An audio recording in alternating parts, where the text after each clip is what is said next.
It was so good to be back in Branson and do some activities that we didn't get to do the first go round and visit with friends. But now we need to start our journey back to Knoxville to take care of some business. On our way, we did end up having some truck issues that needed to be dealt with. And if you stay tuned to the end, we will be going over some storage recommendations.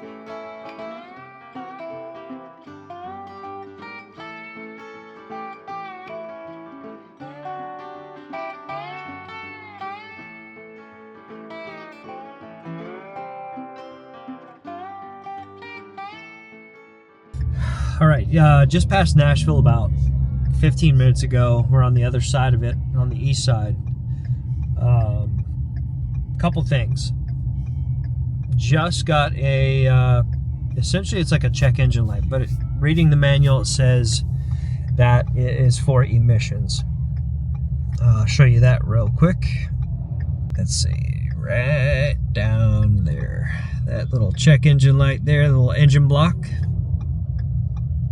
All right, and then also pulled over on the side of the highway here, Highway 40. We have a temperature warning on our TPMS. Right there, our front tire on the truck says it's really hot. So I'm gonna go outside and check that out.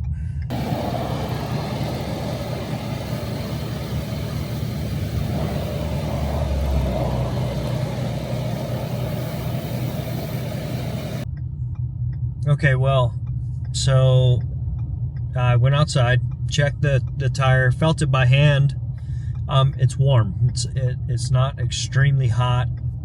I did put my hand there on the brake hub, and it's warm. Definitely, okay, it's hot. Okay, it's not super hot, but it's hot. I took the sensor, the TPMS sensor, off of the hub, or the rim. Okay, and then I reinstalled it. So the temperature went from 199 down to 109. So I don't know if it was just a false reading on the sensor or if it actually is really hot. But I don't see any issues with the tire or the rim or anything like that. So right now, I don't think I'm gonna do anything with the wheel, especially here on the side of the road. So I think what we're gonna get further down the road, see if we can find some place safer to stop, and see if the light, or see if the TPMS flashes at me again too. But I don't know what's going on with this check engine light. I tried to screw the fuel cap back on tighter because they said it could be an emissions thing where the fuel cap could just be loose. It wasn't that, so I don't know. There's gonna be more to come on that. The truck doesn't feel any different to me when I'm driving it. So anyway, let's get back on the road. Let's get somewhere safe, and then we'll go from there. You need to come a little bit more to the driver's side, and then you can just come straight back.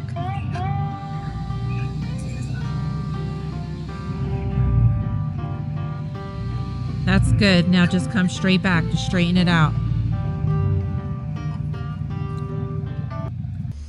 Okay guys, we made it to our destination. This place is awesome. I'll put the text to what this place is on the screen here. But anyway, we decided to keep on going. We had about 100 miles to get here. No other problems. The temperature was fine, and then we finally made it. I gotta quickly do this because it's starting to rain, but I just wanted to show you where we're at. This place is awesome. Too bad we're only staying here for one night. I think this place is called Spring Lake though. But look at that. Isn't that cool? And then we're parked literally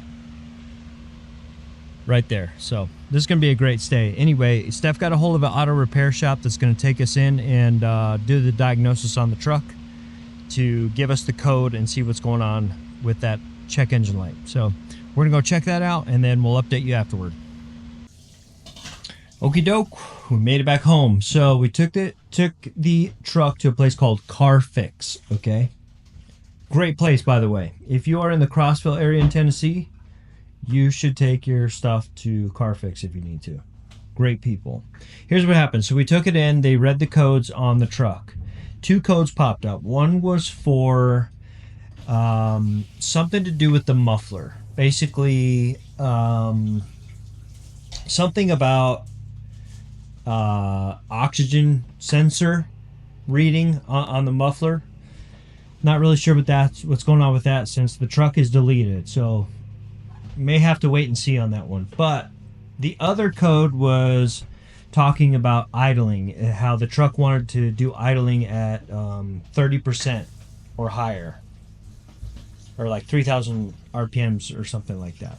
30% or higher. So anyway, what we were looking up and determined was that it could be the fuel filters, which I have not changed on the truck in a while.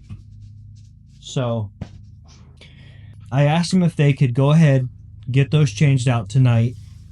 They agreed, which was amazing. Then I also asked them, I said, hey, while you have the truck in there, can you do an oil change? Because I really need an oil change on the truck. And they said, yeah, I think we could do that. He came back. He's like, look, probably not going to get it done tonight, but he's like, here, why don't you take our loaner car, take our loaner car, and we will, you can just come back tomorrow morning. We'll swap it out and you'll be fixed.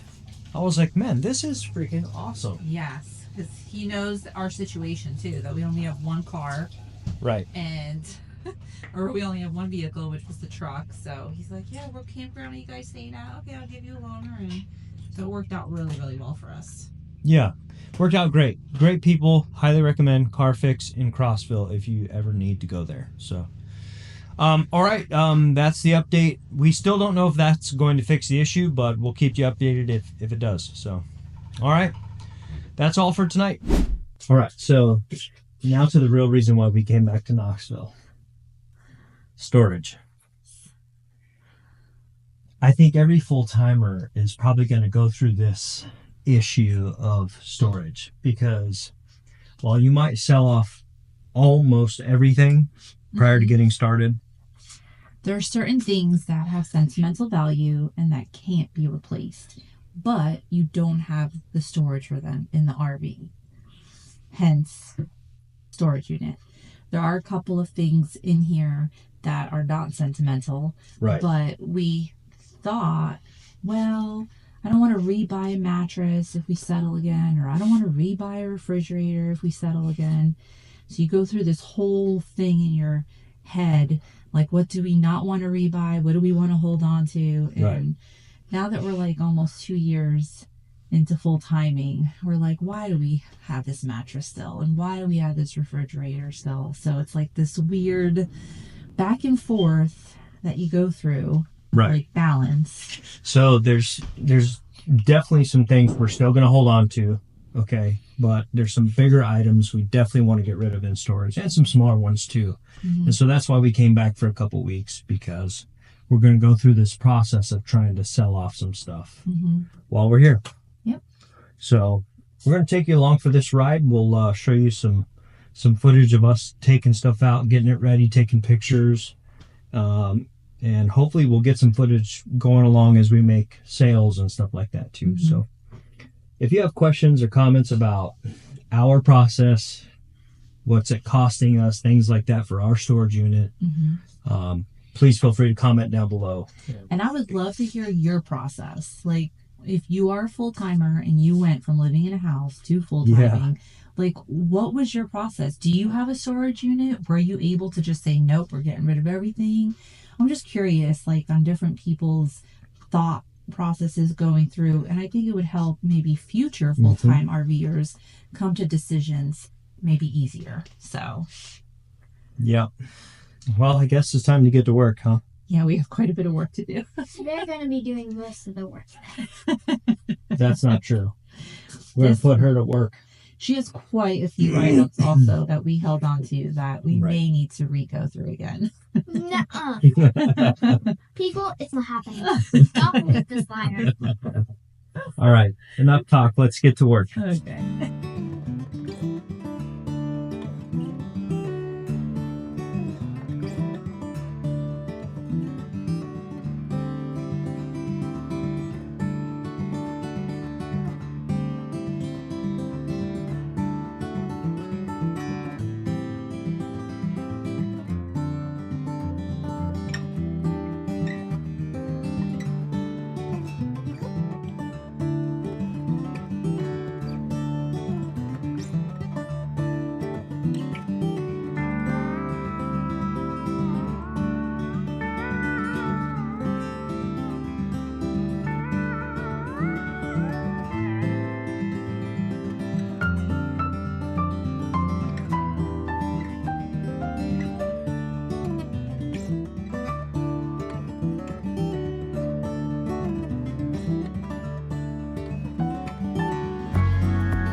All right, we got the entire, well, not the entire, we didn't get everything done, but we got the major items done today.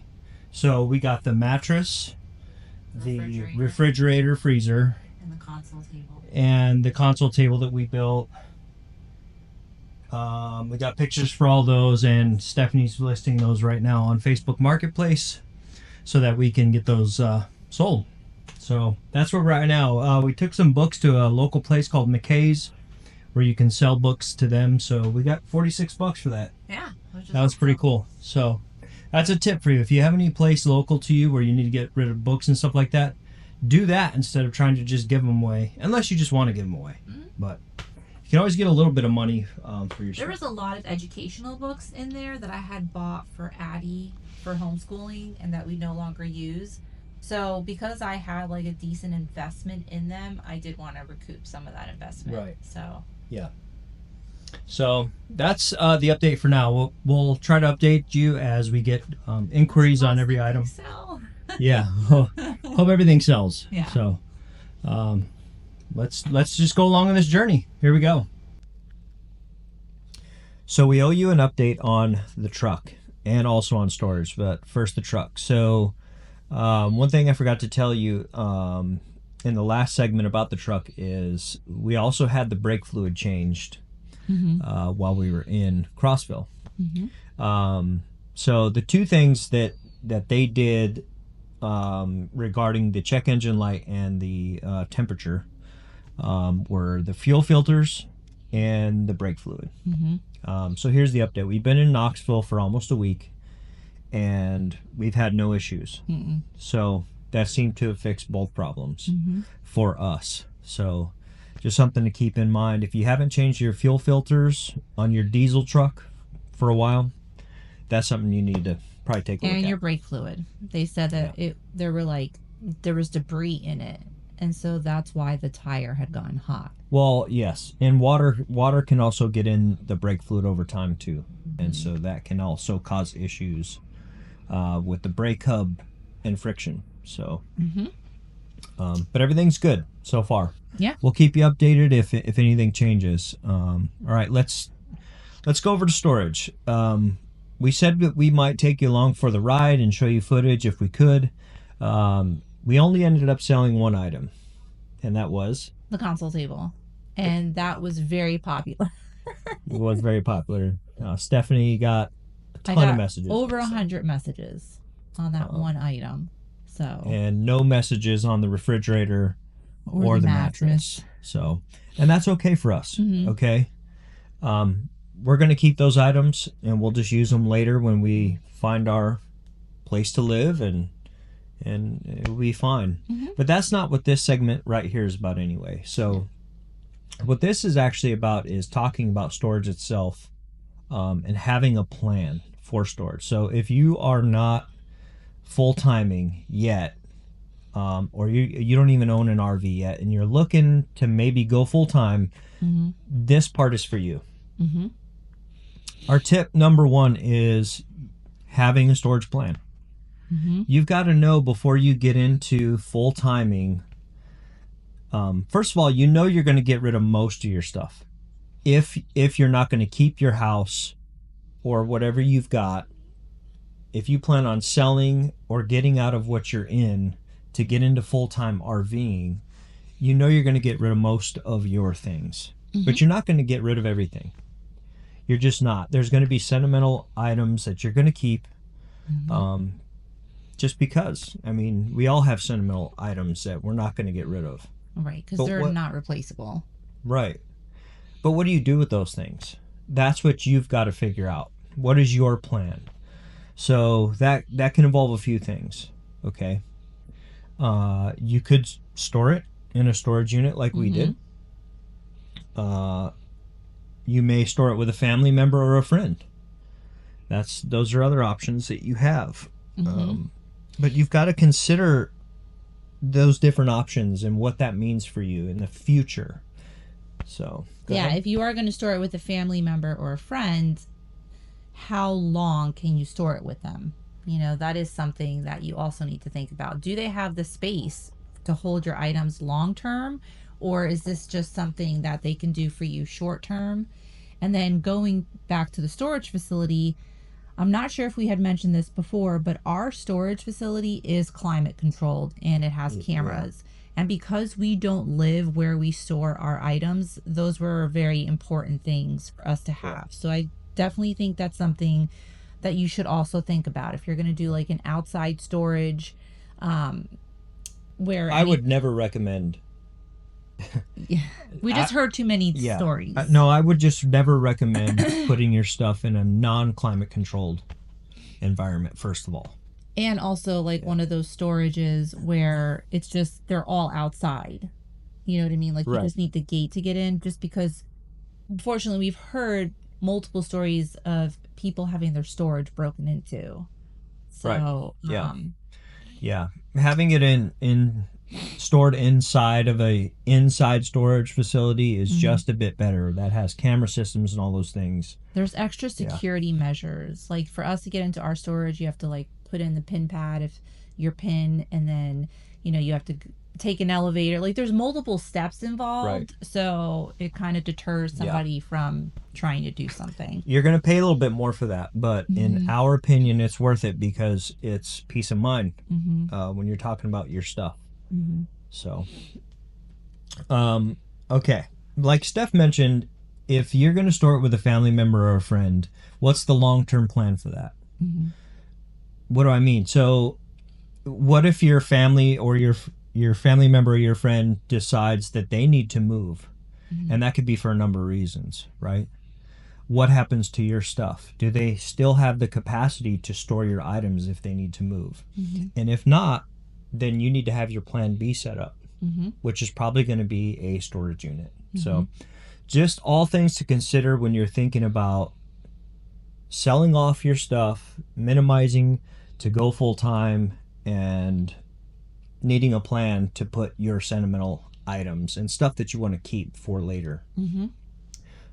So, all right. That's the storage plan. Now let's talk about our recommendations. We do not store our items in the same place that we call home. Okay. We also don't have a home base. We don't have a physical structure that we call home. Not at the moment. All right.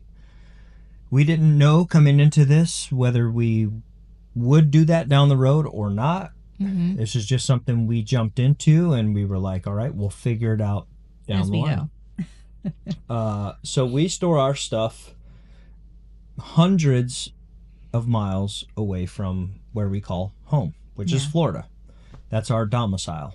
Okay, so there's issues with that because anytime we need to get into storage for something, we have to put that in the travel plan. So just something to consider. Our recommendation to you would be try to store your stuff near the location where you're going to call home, so that you can get to it. Yeah, absolutely. It's just the smarter thing to do.